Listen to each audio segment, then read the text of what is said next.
Bonsoir à tous, bonsoir à toutes, bienvenue dans l'émission spéciale Vœux 2022 de Montfort Communauté, retransmise sur Fréquence 8 et sur les plateformes vidéo, sur internet et sur le site montfortcommunauté.bzh ainsi que fréquence8.fr. Montfort Communauté vous propose donc une émission spéciale qui retracera à la fois le bilan et les perspectives pour 2022. Christophe Martins, président de Montfort Communauté, bonsoir. Bonsoir à tous. Marcel Le Guellec, vice-présidente déléguée à la citoyenneté et à l'action culturelle, bonsoir. Bonsoir. Nouvelle année, nouveaux projets et un anniversaire, et pas n'importe quel anniversaire, car c'est l'anniversaire de notre communauté de communes. 30 ans déjà, il y a eu du chemin. Oui, mes amis, il y a eu du chemin. 30 ans, c'est les noces de perles. C'est il y a maintenant 30 ans que 8 communes qui avaient déjà travaillé par le passé ensemble, et Bernard Pavio ou Jo Lelez derrière, je suis sûr qu'ils écoutent cette émission, derrière leur poste de radio, doivent se dire on avait travaillé déjà bien avant ensemble, mais c'est 30 ans, il y a 30 ans exactement, que Montfort Communauté s'est constitué en tant que communauté de communes. C'était un syndicat avant, avec des compétences très limitées de développement économique, essentiellement de développement économique. Et puis, nous avons décidé ensemble, à 8 communes, de faire un avenir commun, partageant tout un tas de compétences avec, au premier lieu, et les habitants s'en souviennent encore, ceux qui sont d'ici, la construction de la piscine Océlia. C'est vraiment le démarrage de Montfort Communauté. C'est ensemble, une piscine qui avait tellement fait parler d'elle auparavant. Ensemble, comment est-ce qu'on peut réaliser un équipement aussi important, aussi cher, parce qu'il faut le dire, n'est-ce pas Marcel ? Oui. Un équipement qui était onéreux, 3 millions d'euros aujourd'hui, mais à l'époque, 3 millions d'euros, c'était énorme. Et c'est ensemble qu'on a pu mettre en place cette piscine en 96. Et puis se déplacer ici, prendre de plus en plus de compétences. On a pris le transport, l'environnement, Tremelin, qui a beaucoup marqué les IFINDICois. Donc c'était des prises de compétences sur le tourisme, sur l'emploi, sur l'économie, sur l'aménagement du territoire. On s'est déplacé ici, on a commencé Montfort Communauté. C'est une petite collectivité qui a commencé dans une pièce annexe de la mairie de Breteuil. On y était bien, c'était sympathique.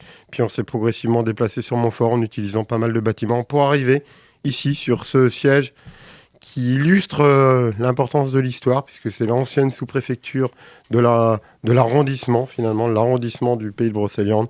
Nous sommes ici maintenant depuis 2006, avec depuis 2006 encore et encore plus de compétences. J'en veux pour preuve les crèches, les micro-crèches, et puis dernièrement, le plan local d'urbanisme intercommunal, qui est une étape encore supplémentaire dans le partage de nos compétences, dans le travail en commun. Voilà, c'est 30 ans d'histoire. C'est pas forcément 30 ans toujours de grand bonheur. Comme dans une grande famille, il y a quelquefois des difficultés, il y a quelquefois des fâcheries, mais c'est surtout, moi je ne retiendrai surtout que 30 ans de construction au service de nos habitants, de nos entreprises.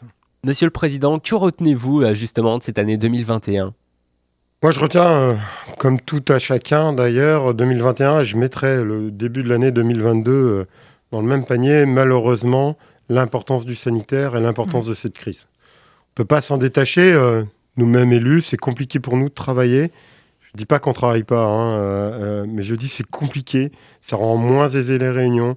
Ça rend plus stressant le rapport qu'on a à notre population. Vous savez, quand vous dites à votre club de troisième âge, et là, c'est pas seulement en tant que président, mais maire aussi, mais je crois que Marcel peut le partager. Oui. Quand vous dites à votre club de troisième âge que vous ne pouvez pas faire la galette des rois, qu'on ne fera pas de vœux. Quand vous dites à votre club de foot que pas question de prendre l'apéro, la buvette ou faire fonctionner tout un tas d'éléments festifs et conviviaux. On n'est pas là pour ça, nous les élus. C'est pas notre vocation première d'interdire. Notre vocation, elle est au contraire de faire et de créer du tissu, du lien social. Et c'est ça que je retiens malheureusement, c'est ça que je retiens sur 2021. Pas Marcel, tu as certainement le même sentiment que moi là-dessus. Oui, ce qui est triste, c'est que les relations humaines, en fait, sont impactées. Et c'est ce qui fait du bien, et c'est ce qui fait du bien, même nous, élus, les relations avec les habitants, ça nous paraît invraisemblable. On nous aurait dit ça il y a quelques années, qu'on aurait cette rupture dans les liens avec les habitants, je pense qu'on l'aurait peut-être pas cru. Donc, on s'adapte, c'est vrai. Mais puis l'année 2022, commence dans un format encore particulier. Mais bon, il faut rester optimiste. Madame la vice-présidente, vous êtes déléguée aux actions culturelles et à la citoyenneté. Quelles sont les actions en termes de programmation culturelle ? Alors en fait, plutôt qu'une programmation culturelle, moi je parlerais de programmation culturelle au pluriel. Parce qu'en fait, on va avoir des propositions déjà par notre réseau Avelia. Alors, le réseau Avelia, je rappelle, c'est 7 médiathèques réparties sur 7 communes de notre territoire. Mais Avelia va fêter aussi cette année ses 10 ans. Donc, vous voyez, c'est l'année des anniversaires. Alors, le réseau Avelia, il nous propose beaucoup d'animations sur l'ensemble des médiathèques, notamment Pas à Pas, qui a commencé là, le 14 janvier. Ce sont des animations destinées surtout aux amateurs d'art contemporain, effectivement. Alors, le principe, il est relativement simple. Il y a une médiathèque, une exposition, des animations, des rencontres avec des artistes. Voilà. Par exemple, je sais qu'à Ifindic, il va être possible de visiter une exposition invisible. Vous voyez, on est dans l'originalité quand même. Voilà, on peut inventer un journal télévisé. Enfin, tout est assez original. Une autre animation proposée par Avelia, c'est le Blabla Book. Là, c'est original aussi et c'est surtout sympa pour les ados. C'est un petit comité de lecture qui réunit des ados et qui nous font part de leur coup de cœur. Voilà, c'est dans la dynamique jeunesse. Il y a aussi le Pas à Pas BD, qui est connu maintenant sur les territoires, avec des animations autour de la BD. Il y a le Partir en livre aussi sur les mois de juillet et août, donc des animations autour du livre. Et puis des animations autour du numérique. Alors tout ce que je vous donne là comme information, c'est à retrouver sur le site de Montfort Communauté, sur le portail d'Avelia. Voilà pour Avelia. Alors on a aussi la chance sur notre territoire d'avoir un lieu d'art contemporain qui est l'Aparté. Alors on a une petite problématique cette année et qu'on avait déjà l'année dernière, c'est qu'on avait prévu des travaux d'extension qui n'ont pas pu se faire parce que le contexte sanitaire a créé tous les problèmes que l'on connaît, de report déjà d'approvisionnement, de disponibilité des entreprises. Voilà, donc normalement, on croise les doigts, Christophe, en 2022, les travaux devraient avoir lieu.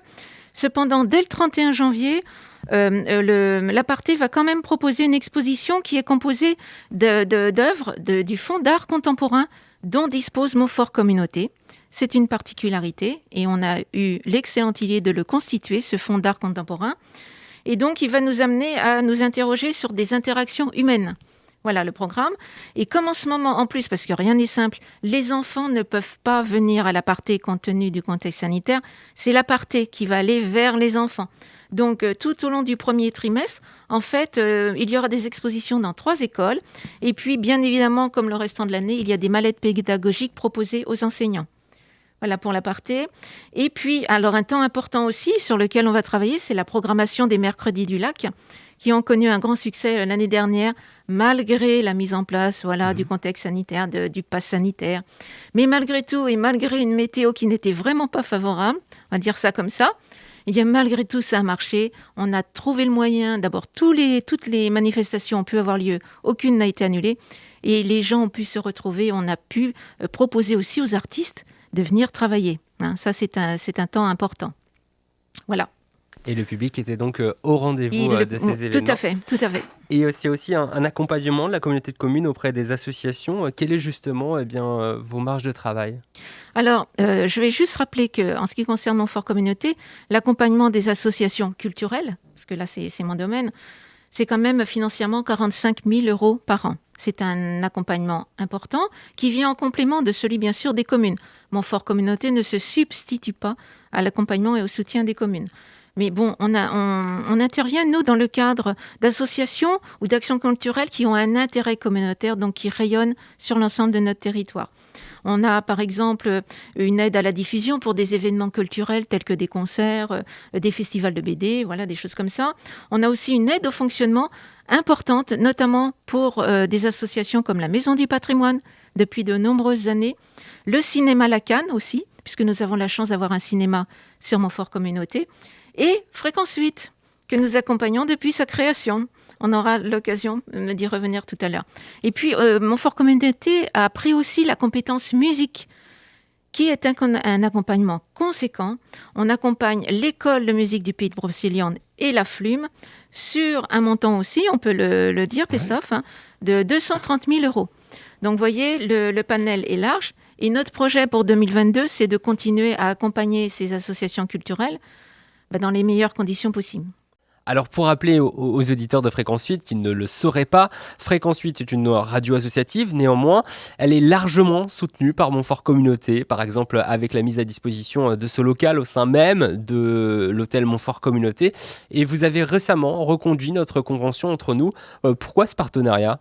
Eh bien, en fait, on accompagne Fréquence 8 depuis sa création.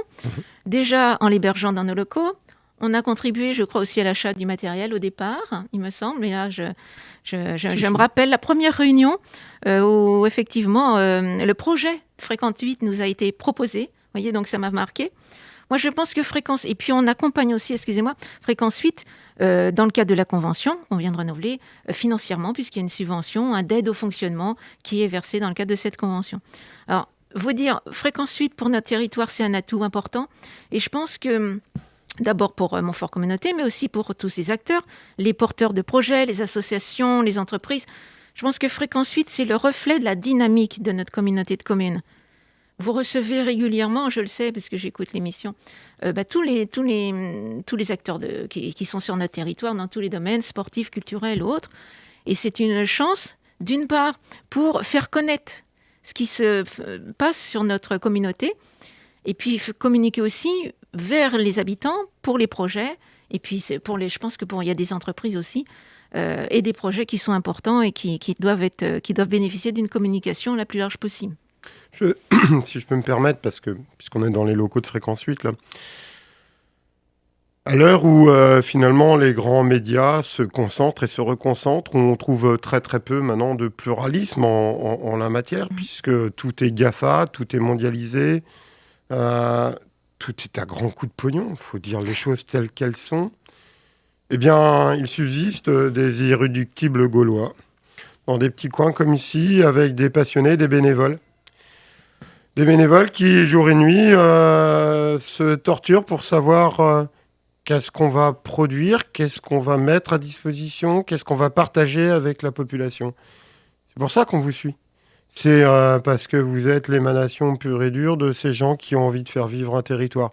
De ces gens qui, finalement, quand vous venez ici, que vous voyez une dizaine de collégiens ou de collégiennes qui sont tout émoustillés derrière la radio, parce que c'est la première fois que finalement on s'intéresse à eux, que c'est devenu finalement un outil éducatif, un outil d'émancipation, un outil, comme l'a dit Marcel, de développement local. C'est pour ça qu'on vous suit, pas seulement parce que Bruno Radin a une bonne tête et qu'il est sympathique, ou que Gérard Demort est quelquefois insistant. On vous suit parce que vous êtes l'un merveilleux outil de développement local. Et longue vie à cette radio. J'espère que vous allez pouvoir y mettre de plus en plus loin, de plus en plus longtemps. Mais il n'y a pas qu'Internet finalement dans la vie. Hein. Heureusement. Et heureusement. Et heureusement. Donc bravo à vous en tout cas. Merci beaucoup en tout cas pour tous ces compliments. Vous êtes aussi en perpétuelle évolution sur notamment le numérique, le rapprochement avec les administrés. J'ai entendu dire dans les couloirs justement de l'hôtel Montfort Communauté qu'un nouveau site internet allait bientôt voir le jour. Oui, mais écoutez, vous avez bien entendu. On y travaille effectivement depuis déjà plusieurs mois, même au moins près de 2 ans. Hein. Alors effectivement, on a prévu de mettre en ligne notre nouveau site internet. Normalement au mois de février, donc on croise les doigts, mais il n'y a pas de raison. Voilà, donc ce sera la surprise, je vous invite à le découvrir. Et je voudrais dire qu'au-delà du nouveau site de Montfort Communauté, en fait, la particularité aussi de ce projet, c'est que grâce au groupement d'achat lancé par Montfort Communauté, les autres communes de Montfort Communauté ont eu la possibilité de rénover et de développer leur nouveau site internet. Donc, non seulement Montfort Communauté va mettre en ligne son nouveau site, mais tout au long de l'année, les autres communes de Montfort Communauté vont mettre en ligne aussi leur nouveau site au fil de l'eau, dès qu'elles seront prêtes, parce que c'est quand même un travail conséquent que de créer, puis de mettre en ligne et d'alimenter, d'enrichir un nouveau site Internet. Et ça a été possible. Et financièrement, c'est une opération intéressante puisqu'on a pu mutualiser les coûts de la formation, les outils, etc. Donc voilà, il y a le nouveau site de Montfort Communauté, mais pas que, parce qu'on travaille en équipe, encore une fois. Alors j'en profite aussi pour en parler, vu que c'est l'édition spéciale vœux. Vous avez mis en place aussi un système de carte de vœux, oui. Qui est donc disponible aussi en ligne sur le site actuel et aussi en format carte de vœux, plusieurs notamment visuels. Alors comment cela se passe? Les gens peuvent venir ici à l'hôtel Montfort Communauté? Oui, à Montfort Communauté. On les a mis aussi à la piscine Essélia, fait stratégiquement dans tous les lieux où il y a quand même pas mal de passages. On en a aussi à l'accueil de certaines communes. Voilà, on a transporté aussi nos petites boîtes à l'occasion d'un spectacle à l'Avant-Scène à Montfort, d'une pièce de théâtre à Ifindic. Et donc le but, c'est que les habitants puissent, pour ceux qui souhaitent conserver le lien avec le papier, ils prennent la petite carte, ils la remplissent, ils viennent la déposer dans la boîte, et c'est Montfort Communauté qui se charge de l'affranchissement et donc de l'expédition de la carte de vœux. Alors on va attaquer le gros du dossier, le projet de territoire. C'est un peu la feuille de route de la communauté de communes et c'est aussi bien l'avenir, Monsieur le Président. Oui, c'est évidemment une feuille de route, une tentative d'écriture de l'avenir, même si c'est toujours difficile d'écrire l'avenir, mais il vaut mieux savoir et concentrer ses efforts là où on veut aller. Évidemment, l'année 2021 a été une année de réflexion. Réflexion avec l'État, pour faire de Montfort, de Bédé, de Pleumeleuc les petites villes de demain, pour conserver un dynamisme commercial fort, pour conserver une vie associative, pour conserver une proximité avec nos habitants, pour qu'on ne soit pas tout simplement des cités dortoirs. Ça, c'est le contrat qu'on a passé avec l'État. Un autre contrat sur lequel on a eu beaucoup à réfléchir, c'est le plan climat, air, énergie de notre territoire. Là aussi, j'y reviendrai tout à l'heure, mais c'est l'ambition de cette transition énergétique, de cette transition écologique, de cette transition en termes de mobilité que l'on doit passer, que l'on doit accompagner au mieux. Et puis, c'est tout un tas de contrats entre nous, d'abord, entre collectivités, pour être solidaires. On sait qu'il y a des différences de fiscalité, on sait qu'il y a des différences de richesse. C'est comment fait-on pour qu'on avance aussi bien si on est habitant de Saint-Gonlay, avec un environnement aussi favorable que si on est habitant de Montfort ou de Breteuil aujourd'hui. Donc on est en train de passer aussi ce pacte fiscal et financier. Donc au travers de tout ça, on a défini un projet commun pour les prochaines années qui repose sur trois objectifs majeurs. On peut partager avec la population, et je pense que la population va partager avec nous. 1. Favoriser la transition écologique. 2. Maintenir l'autonomie de notre territoire. On en est peu fiers.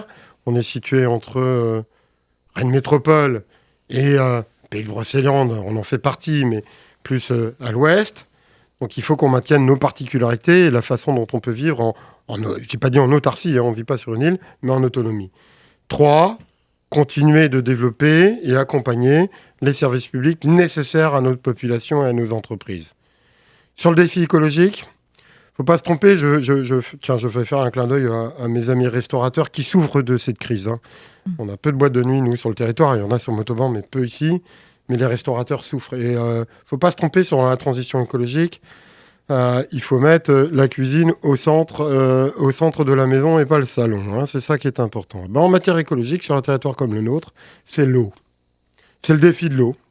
C'est le défi de la quantité, évidemment, pour l'approvisionnement en eau potable, mais c'est aussi sa qualité et la qualité de l'eau. Et c'est pour ça qu'on en a fait un enjeu majeur, qu'on a adhéré à de nouveaux syndicats, qu'on s'est regroupé avec le bassin de Rennes, pour travailler sur l'approvisionnement en eau potable et la qualité de l'eau, et qu'on s'est regroupé avec quasiment un tiers du département pour travailler, notamment sur la lutte contre les inondations.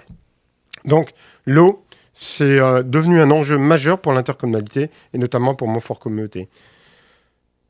Dans la transition écologique, j'ai parlé de mobilité, mais avant les mobilités, un point important reste le déchet. De passer de la logique du déchet à la logique de la récupération et du recyclage.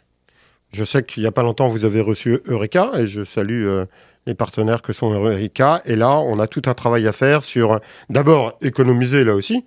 Premier déchet que l'on économise, c'est celui qu'on ne produit pas, c'est une évidence. Donc là, il faut qu'on travaille là-dessus, mais il y a aussi tout le travail qu'on doit faire autour de la recyclerie. Ça aussi, c'est dans les transitions. Et puis la mobilité, je ne peux pas enlever la mobilité de ces éléments-là. Alors, mobilité, c'est la construction des pistes cyclables. On doit terminer, nous, notre réseau et accompagner les territoires à côté. Je pense au territoire du pays de Montauban-Saint-Main pour qu'il y ait une liaison entre notre territoire et celui de Montauban-Saint-Main, entre notre territoire et celui de Rennes Métropole, peut-être en passant par Breteuil. Et puis, il y a une grande piste. J'espère qu'on arrivera à mettre ça en route avant, c'est le moins qu'on puisse dire, avant la fin du mandat.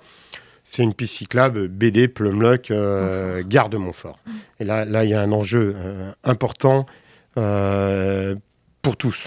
Pour tous, et à la fois pour notre territoire, mais aussi pour les habitants d'ailleurs, pour le tourisme raisonné et raisonnable. Et puis, en matière, pour terminer sur le domaine de la transition, je n'oublie pas la problématique de l'énergie.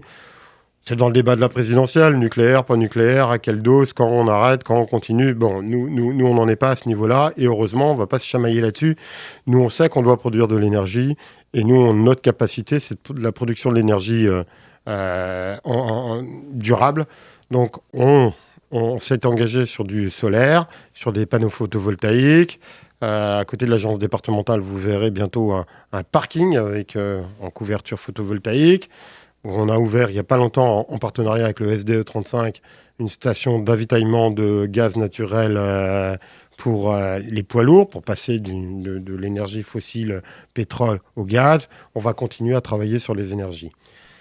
Deuxième point, je disais, c'est l'autonomie de notre territoire, avec une sensibilité forte qui est la nôtre sur les commerces et le commerce de proximité.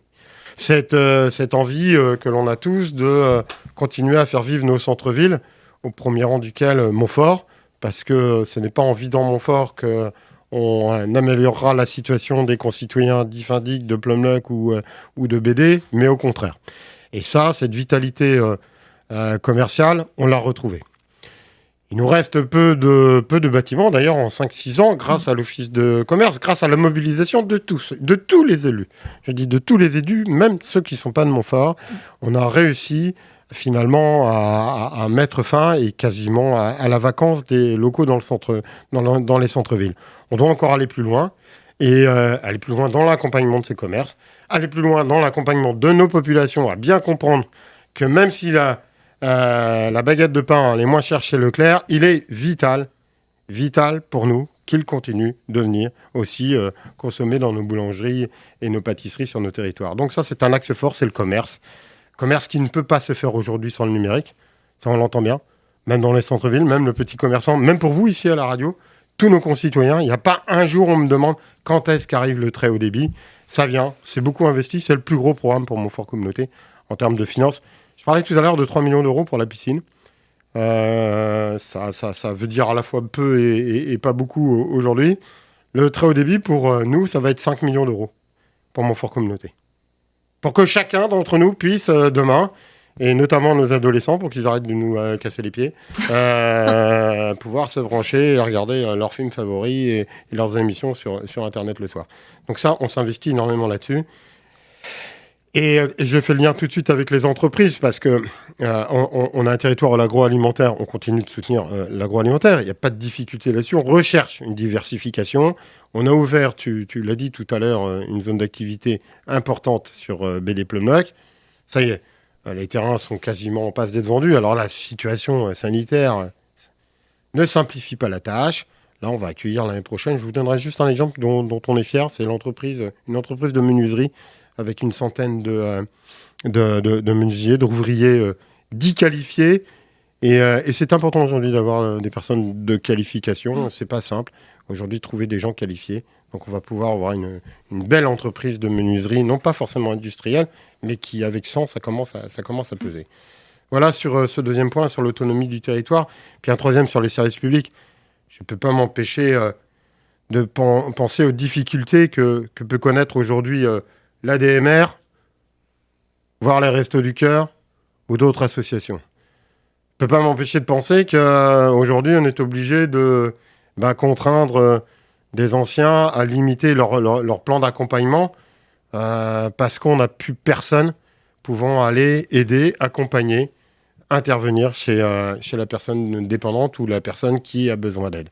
Je ne peux pas m'empêcher de penser qu'au Restos du Cœur, malgré la situation qui semble, on nous dit, s'améliorer chaque année, eh bien, il y a de plus en plus de bénéficiaires. Donc là, il faut que nous, on accompagne et qu'on ne quitte pas en termes de services publics et qu'on se concentre sur ces enjeux-là, qui sont des enjeux de formation, des enjeux au niveau des métiers. Ce sont des vrais métiers aujourd'hui sur la dépendance. Ce sont des vrais métiers en termes d'accompagnement. Ce sont des vrais métiers en termes de formation. Et ça doit devenir des vrais métiers en termes de carrière. Donc là, j'appelle ça un service public de la solidarité, mais il faut qu'on soit fort là-dessus. Service de santé, on accompagne, on sort de réunions et on en fait souvent des réunions, y compris avec le maire de Montfort en ce moment, sur le transfert de l'hôpital de Montfort. C'est capital pour un territoire comme le nôtre. On ne peut pas se passer d'un hôpital.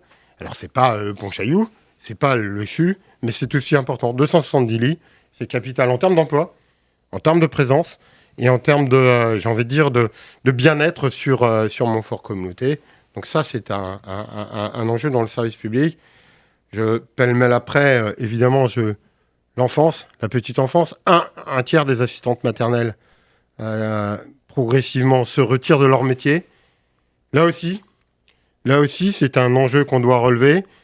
Si on veut accueillir des jeunes, Marcel, des jeunes populations avec des enfants, eh bien, il faut leur trouver des modes de garde. Donc, on doit consolider. On a 70 places, nous, de crèches. On va ouvrir une crèche sur Ifindic prochainement. Ça suffira peut-être pas. Donc, il faut encore qu'on travaille sur ce service public-là de la petite enfance.